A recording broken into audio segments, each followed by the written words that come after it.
As video games have evolved with time, so has the presence of storytelling within them. While cutscenes and dialogue are the primary way that most games convey their story, there is another method that I personally find to be fascinating. Environmental storytelling, or using the game's design and set pieces to convey the narrative without dialogue.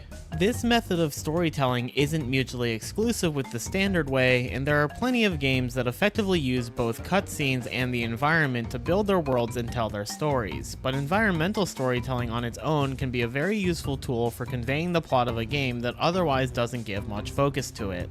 One often overlooked example of a game making very good use of environmental storytelling to present its narrative to the player is Crash Bandicoot, or more specifically, the first Crash Bandicoot. The Crash series as a whole has never really been focused on making story a priority. Most platformers of that era weren't, but the first game in particular uses its linear level progression to convey not only the game's narrative of Crash's journey, but also its themes, in a way that I have always found to be extremely clever, and it's a tactic that only the first game really uses, with not even its sequels doing anything similar. So today, I'm going to give you all my own interpretation of the story of Crash Bandicoot, as presented by its environment. The little bit of non-environmental storytelling Crash 1 provides is shown if the player decides to leave the game idle on the title screen for long enough. The cutscene depicts the creation of Crash, his failed brainwashing upon entering the Cortex Vortex, and his escape as Cortex futilely tries to recapture him while Tawna is held captive and prepared for brainwashing. Thus, Crash's origins and his motivations for his journey are established. This cutscene got moved in the Insane Trilogy to instead play it immediately after you start the game, which I think is a much better spot for it, as it's incredibly easy to miss it as a first-time player if you simply don't wait at the title screen. After starting a new game and picking the first level, the environmental storytelling begins. Crash, having dramatically jumped out of Cortex's window and into the waters below, washes up on the shores of Insanity Beach, no worse for wear.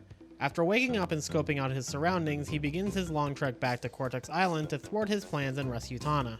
There's nothing more than the beach's crabs blocking his way, and not far into his journey he meets Aku Aku, the malevolent spirit of an old witch doctor who watches over the three islands and has sent out several masks that he can guide and protect Crash through. This isn't mentioned at all in the game, but it is explained in the instruction manual. Remember those? And also in this little dialogue blurb that pops up in the Japanese version when you first gain control of Crash. I kinda wish something of this sort was also present in the North American and European releases, but it is what it is. After traveling along the rest of the beach, Crash climbs up a tower that takes him into the jungle. He encounters a few turtles, but otherwise faces no obstacles as he continues on his quest. As he gets deeper into the jungle, Crash begins to encounter more danger. The flora and fauna have gotten more aggressive as Crash now has to deal with skunks, extremely large Venus flytraps, and rolling discs, I guess? Crash charges through and eventually comes to a giant gate standing hundreds of meters into the sky. This gate serves as the entrance to the village inhabited by the island's natives. With no way around it, Crash decides to go through the village and begins to descend up the gate, encountering many of the villagers who try to block his path, as well as several traps set by the villagers such as spike poles and torch flames. There's also a couple of the carnivorous plants and turtles from the jungle as well, as some of the jungle also exists within the walls of the village. After climbing over the gate and infiltrating the village, Crash comes to a long path of the inner jungle, where he triggers one of the natives' traps and has to outrun a giant boulder. He escapes with his life and comes to a riverbed where he avoids the water and more carnivorous plants before he finally arrives at the hut of the village chief, Papu Papu.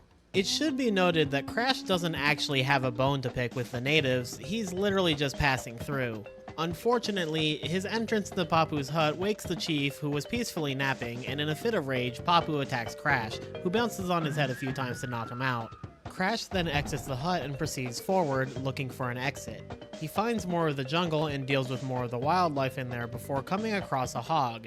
Seizing the opportunity for a quick escape, Crash commandeers the hog and uses it to rush through the village, passing countless villagers and other obstacles along his way. He finally reaches the other side of the gate, and after a very long climb to as high as it goes, ends up on the other side and begins to make his way towards the next island. How exactly does he get across the water to get to the second island? I'm not really sure. It's been established that he can't swim, so that's not an option. Maybe he uses Aku Aku as a surfboard? Or maybe one of the villagers has a boat, decides to be nice, says, "Come onto my boat, furry man, I can take you to the other place," and then ferries him over. Or maybe Crash just steals the boat. I don't know. Somehow Crash makes it to the second island, where he's immediately met with another river that goes up a large waterfall. He climbs to the top of it and encounters the first of the mutants that Cortex has sent out to stop him, Ripperoo. Ripperoo bounces around and tries to kill Crash with some big TNT, but Crash outsmarts him and makes him blow himself up. With Ripperoo defeated, Crash descends down the other side of the mountain and finds himself in the ruins of some abandoned city. The stone carvings in the wall suggest this may be a civilization related to the natives found on the first island, but it's clear that this place hasn't been inhabited in a long time. Crash makes his way through the city and finds himself in the ruins of an underground temple that also looks like it's been abandoned for quite a while. He manages to find a way out of the temple and into the open, where he has to cross over a rapidly decaying bridge that breaks apart as he runs along it. Crash reaches the other side of the bridge and finds himself in another jungle, where he triggers another boulder trap similar to the one in the native village, presumably left behind by the natives after they abandoned the island. However, if Crash comes back here later, he can make two interesting discoveries. Deep below the path with the boulder trap, he can find carvings of Cortex and Brio on the wall, suggesting that it was them that drove the natives away from their home. Second, Crash can actually discover that there's an offshoot village still inhabited by some of the natives hidden deep within the jungle. After escaping the jungle, Crash finds himself in another abandoned city, and after a long trek through it, he finally reaches an underground mineshaft, where he comes face to face with the second of Cortex's mutant minions, Koala Kong. As a child, I yearned for the mines. After outsmarting Koala Kong, Crash makes his way to the third island. Again, I'm not really sure how he does that. Just pretend he rides one of the minecarts across the ocean or something. He arrives at the base of Cortex Island, where the pollution and industrialization runs rampant compared to the first two islands largely being untouched by Cortex's influence. This was what I meant by the environment telling not just the game's story, but also its themes. As you progress further towards the goal of reaching Cortex, the environments change. An adventure that starts in natural, lush jungles and calm riverbeds eventually transitions to abandoned cities, ruined temples, and decaying bridges before finally reaching an industrial complex. There's almost no nature remaining, just the harshness of technology and pollution. The environmental storytelling provides a powerful environmental message as well. How fitting. Anyway, Crash arrives on the island and finds himself deep within the inner mechanisms of Cortex's industrial plant. He makes his way to the surface and reaches the entrance of Cortex Power, the center of all of Cortex's industrial operations. He enters the building and is able to reach the power plant's generator room, and after crossing through that, he reaches the heart of the plant's toxic waste dump, where he confronts the CEO of Cortex Power, Pinstripe, another one of Cortex's mutants. Crash defeats him and starts making his way towards Cortex's castle, and after crossing another broken bridge, he finally reaches the castle's outer walls. In the pouring rain, Crash bravely scales the side of the castle, dodging deadly spikes, desperate prisoners, and some of Cortex's henchmen, as he finally climbs up to an entrance inside the castle. Now in a pitch-black corridor, Crash enlists the help of Aku Aku to light the path, avoiding swinging pendulums, giant spiders, and rodents of unusual size. Once the pair reach the end of the dark hallway, they proceed to... another underground temple?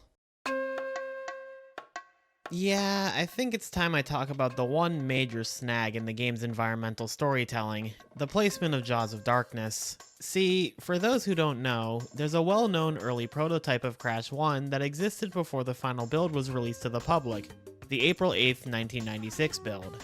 This prototype has loads of differences from the final release, from the way the map is presented to the box formations within levels, to levels having entire sections removed.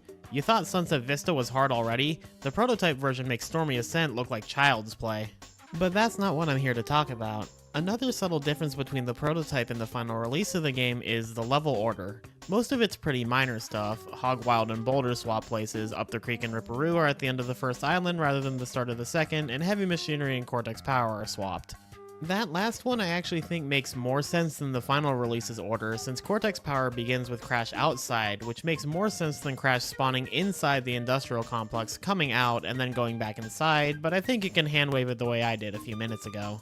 The real problem comes with two levels that actually swapped which island they were on between the prototype's creation and the game's final release, and those two levels are Road to Nowhere and Jaws of Darkness.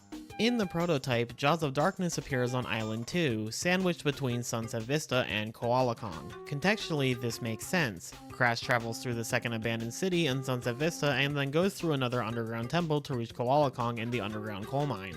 Road to Nowhere likewise appears on Island 3 after Pinstripe but before the High Road, meaning the two bridge levels were actually right next to each other in the prototype. This is also why Cortex's castle is the same distance away in the background of both levels, despite the High Road being much closer in proximity to the castle. I actually found out while writing the script for this video that the Insane Trilogy fixed this and moved the castle closer in the High Road, so good attention to detail on Vicarious Vision's part there. So why did these two levels have such a dramatic change in their map positions compared to the relatively minor changes of the rest of the levels? Honestly, I couldn't tell you. My best guess is that it may have had something to do with the difficulty. Road to Nowhere, while certainly not an easy level, I do think is a bit less challenging than most of the levels on the third island, especially compared to the High Road, so having the two levels be back to back and having Road to Nowhere immediately following the quadfecta of Heavy Machinery, Cortex Power, Generator Room, and Toxic Waste, all pretty tough levels in their own rights, would be a jarring case of erratic difficulty. Meanwhile, Jaws of Darkness, while certainly no Sunset Vista, is still quite a bit harder than the rest of the levels on the second island if you ask me. My guess is that Road to Nowhere and Jaws of Darkness swapped islands in order to smooth out the game's difficulty curve, but this presents a problem with the game's storytelling. There's a reason that, even though Crash 1 has a pair of levels for each of its level themes, they're usually contained on the same island, and that's because those set pieces only work on that island. It's not that much of an issue with Road to Nowhere, since it's not like broken bridges are exclusive to certain locations, but Jaws of Darkness sticks out like a sore thumb. With the way it's placed in the final game, Crash scales the outer wall of Cortex's castle, enters through a dark corridor, and then after reaching the end of it, he leaves the castle and enters another underground temple. And then he goes from said temple back into the castle through its machinery?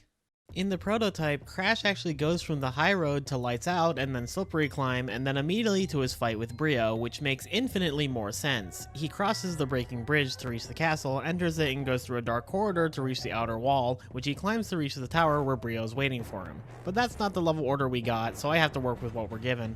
So, after traversing the dark corridor with nothing but Aku Aku as a light source, Crash takes a wrong turn somewhere, and just like the Battle City Finals in Yu-Gi-Oh!, he decides to take a break from his quest of defeating his nemesis and rescuing his girlfriend, and goes spelunking in another underground temple that's conveniently hidden below Cortex Castle. You think the dude would be haunted for building his base of operations over some sacred ruins. Crash eventually decides that he's had enough of being an adventure archaeologist and returns to his original goal of acquiring the 3 Egyptian god cards. Stopping Cortex and rescuing Tana. The exit of the underground temple takes him into the base of Cortex Castle, where he travels along the machinery to reach the tower where Nitrous Brio, Cortex's right-hand man, confronts him. The two fight, and although Brio transforms himself into a giant Hulk-like monster with the help of a potion he's concocted, Crash prevails and then proceeds deeper into the castle. He travels through the lab in which all of Cortex's wicked experiments occur before finally reaching the balcony at the top of the castle, where he proceeds to board Cortex's airship for the final showdown. Before we continue, I actually want to talk about another neat little story aspect that's present in the prototype but not the final game. Fortunately, unlike the snafu with Jaws of Darkness, this one doesn't cause any story-related snarl, it simply doesn't exist and was replaced by the Great Hall. See, in the original prototype, the lab is followed by Fumbling in the Dark and then the infamous Stormy Ascent, which was intended to be the game's final level. So the intended story here would be that after Crash crosses through the lab, he goes through another dark corridor in order to leave the castle. He then scales the outer walls once more in order to reach the top, where he would then board the airship and confront Cortex. Of course, this isn't how things are in the final game. Fumbling in the Dark was moved to be a secret level, meaning it essentially just serves as an offshoot of Lights Out, and Stormy Ascent is just removed entirely for being too difficult. Or if you're playing the Insane Trilogy, it is also an offshoot level with no impact on the story progression. This leaves the lab to be the final normal level of the game, with the Great Hall serving as a momentary reprieve before the final showdown, as well as the home for the game's 100% alternate ending. Having reached the top of the castle, Crash boards Cortex's private dirigible as the man himself appears. With the castle burning in the background, the two square off in one final showdown in which Crash prevails. Cortex is sent plummeting to the ground below, and Crash and Tana ride off into the sunset, living happily ever after. Oh wait, never mind. And that's the story of the original Crash Bandicoot, told environmentally through its levels, in a way that no other game in the series really does. Starting with Crash 2, the level-by-level linear progression was eschewed in favor of a warp room where you are given a group of 5 levels to play in any order. This gives the player more agency from a gameplay perspective, but it comes at the cost of the game's storytelling. The level themes of Crash 2 and 3 don't follow any specific order, and most themes are repeated multiple times across several warp rooms. Many of the games released in the post-Naughty Dog era of the series stuck to the warp room structure, meaning that they also didn't use the levels to tell a story. Some later games, namely Twinsanity and the Titans duology, do follow a linear structure, but they are also much more upfront about their stories with cutscenes and dialogue. So, while the levels themselves do match the story being told, said story is being told to the player directly rather than environmentally. The closest any later game gets to matching Crash 1's environmental storytelling is Crash 4, which itself returned to the map-based linear progression of the first game. And while the game does have plenty of cutscenes and dialogue scattered throughout to give a more direct focus on the story, these instances are generally isolated to happening between hubs, before a boss fight occurs, or when one of the side playable characters is involved. But for every point in between, the storytelling is still largely told through the environment. At multiple points throughout Crash 4, you can see how the end of one level seamlessly transitions into the next one, and events happening in the background can serve as foreshadowing to things that are yet to come. But that's a topic for another video. As it stands, Crash 1 is truly unique in the way it tells its story almost entirely through the environments of its levels. It's one of the many things that gives the first game so much of its charm, even as later entries improved on the foundation it laid out. The environmental storytelling of Crash 1 is one of its most overlooked strengths, and it's little things like that that make me appreciate it even after all these years.